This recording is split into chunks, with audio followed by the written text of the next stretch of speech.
السلام علیکم پاکستان. ہم پاکستان کی ہی اکانومی پڑھ رہے تھے اور اس کی معاشی منصوبہ بندی اکنامک پلاننگ کی امپورٹنس کے 5 پوائنٹس ہم نے پڑھ لیے تھے. فی کس آمدنی کو بڑھانا، قومی آمدنی میں اضافہ کرنا، ملازمتوں کی فراہمی کو بہتر بنانا، معاشی خود کفالت کا حصول، ادائیگیوں کا توازن بہتر بنانا. اور آج ہم نے اسٹارٹ کرنا ہے 6 پوائنٹ سے، اور 6 پوائنٹ ہے ہمارا صنعتی ترقی میں اضافہ، انڈسٹریل ڈیولپمنٹ میں اضافہ. تو انڈسٹریل ڈیولپمنٹ کس طرح ہو سکتی ہے؟ زیادہ سے زیادہ انڈسٹریز لگا کے، جتنا زیادہ انڈسٹریز میں انویسٹ کریں گے اور اس پہ کام کریں گے. یہ نہیں ہے کہ انڈسٹری لگا لی اور فارغ بیٹھے ہوئے اور پھر کہہ رہے ہیں لاس ہو رہا ہے. اس میں کام کریں گے آپ کو پروفٹ ہوگا، اور وہ پروفٹ ہمارے ملک کی اکانومی کے لیے بہترین ہوگا. تو انڈسٹریل سیکٹر میں اب انڈسٹریل پرائیویٹ سیکٹرز کو انکریج کیا گیا تاکہ وہ انویسٹمنٹ کریں انڈسٹریز میں اور زیادہ سے زیادہ کنٹریبیوٹ کریں ملک کے اکانومی کے لیے.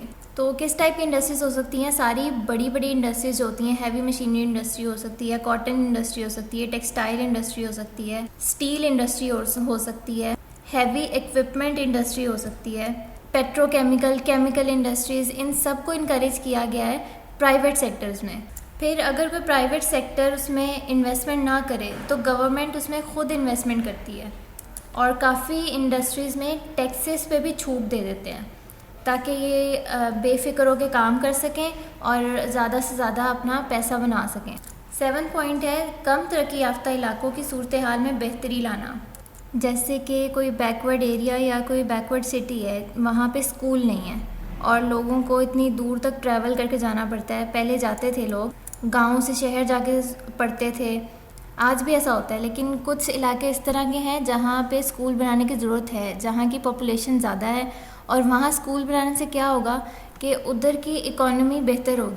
وہ کیسے؟ بچے آئیں گے، فیس دیں گے، پڑھیں گے، ٹیچرز پڑھائیں گے، اچھا پڑھائیں گے، اس کی زیادہ سے زیادہ ایڈورٹائزنگ ہوگی تو باہر سے بھی لوگ اس طرف آئیں گے.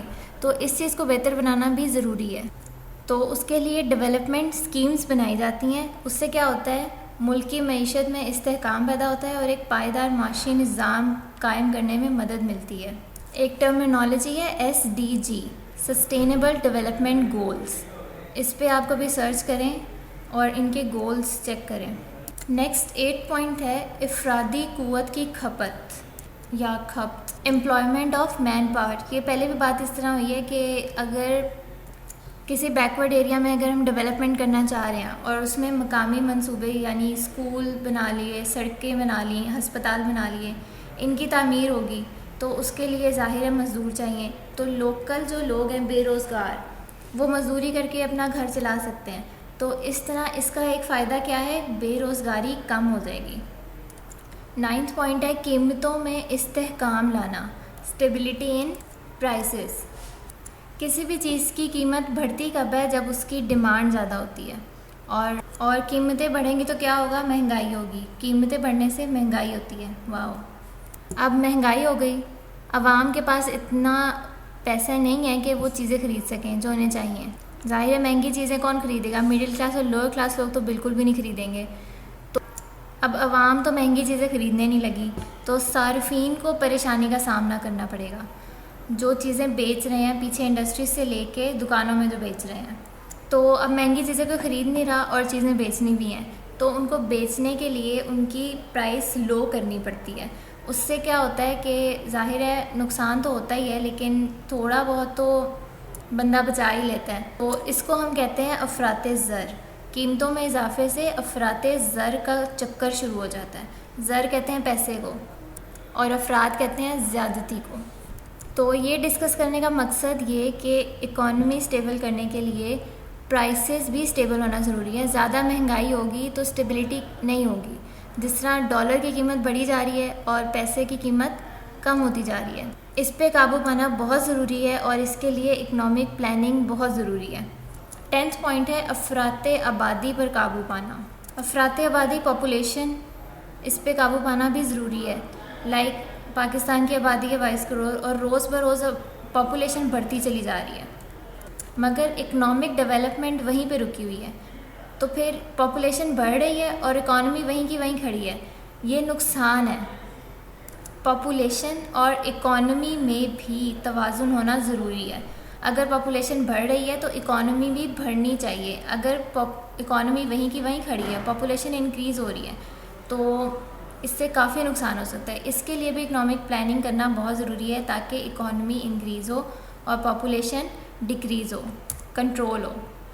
لاسٹ پوائنٹ ہے معاشی بحران پر کنٹرول کرنا, اکنامک کرائسس پہ کنٹرول کرنا. اور بعض اوقات ملکی سطح پر معاشی بحران سے نمٹنے کے لیے معاشی منصوبہ بندی ضروری ہو جاتی ہے. اور آج کل جو انٹرنیشنل لیول پہ بحران چل رہا ہے, اکنامک لاس اس سے جو ہو رہا ہے وہ کرونا کا ہی چل رہا ہے. کووڈ-19 سے گلوبلی اکانومی ڈکریز ہو رہی ہے, تو آلموسٹ ہر ملک کو اس بحران کا سامنا کرنا پڑ رہا ہے, اور اس کو کنٹرول کرنے کے لیے جتنا مرضی کر لیں کوشش, لاس پھر بھی ہو رہے ہیں. لائک اگر یہ کہہ رہے ہیں کہ لاک ڈاؤن نرمی کیوں کی لاک ڈاؤن میں, تو اس کا یہی مقصد ہے کہ اگر لاک ڈاؤن میں نرمی نہ کریں تو لوگ تو ویسے بھوکے مر جائیں گے, اور نرمی کر دیا تو پھر کرونا سے مر جائیں گے. تو اس کرائسس کو بہتر طریقے سے نمٹانے کے لیے پراپر پلاننگ ضروری ہے کہ زیادہ جانوں کا بھی نقصان نہ ہو اور اکانومی کا بھی نقصان نہ ہو. یہ بہت بڑا چیلنج اب تک کا گلوبلی ہے. تو معاشی منصوبہ بندی کی اہمیت کے پوائنٹس ہم نے کر لیے, اور نیکسٹ ٹائم ہم کریں گے ایگریکلچر ڈیولپمنٹ اور زرعی ترقی. Thank you.